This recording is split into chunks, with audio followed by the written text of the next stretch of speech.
নমস্কার বন্ধুরা, আজকে এই ছোট্ট রিডিংয়ের মাধ্যমে দেখব আপনার পার্টনারের কারেন্ট ফিলিংস, আপনাকে নিয়ে ওনার বর্তমান অনুভূতি। আপনি যে রিলেশনশিপেই থাকুন না কেন, husband wife, girlfriend boyfriend, same sex relationship, no contact situation, যে সিচুয়েশানই হোক না কেন, আপনার পার্টনারের বর্তমান ফিলিংস কী সেটি দেখব। তার নাম মনে মনে ভাবুন, আমি কার্ড দেখছি। এইট অফ ওয়ান্স আসার মানে হচ্ছে আপনি ওনার থেকে খুব শিগগিরই কোনো ভালো সংবাদ পেতে পারেন। এখানে যারা বেশিরভাগ ক্ষেত্রে যাদের পার্টনার দূরে থাকেন বা নো কন্ট্যাক্ট সিচুয়েশানে যারা আছেন, তাদের পার্টনার হয়তো খুব শিগগিরই আপনাকে কল মেসেজ করবেন, বা এমনও হতে পারে যে আপনার পার্টনার যদি দূরে থাকে তাহলে উনি কিন্তু আপনার কাছে ফিরে আসতে পারেন।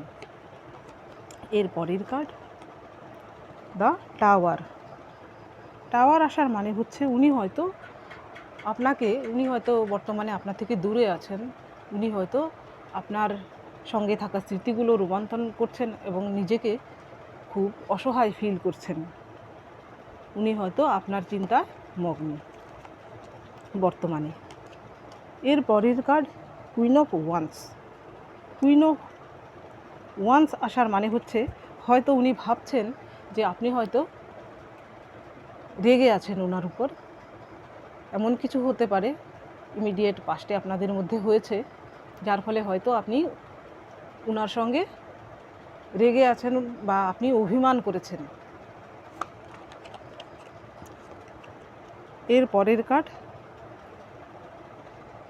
দ্য হ্যারোফেন্ট আসার মানে হচ্ছে উনি কিন্তু চান আপনার সঙ্গে এই সম্পর্ককে এগিয়ে নিয়ে যেতে, এবং আপনারা যদি বিবাহিত না হয়ে থাকেন তাহলে উনি চান সেই সম্পর্ককে বিবাহের শিলমোহর দিতে।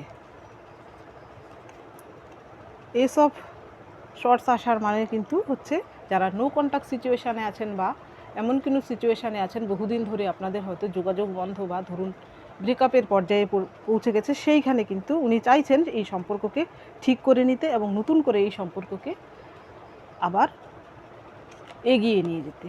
Thank you very much.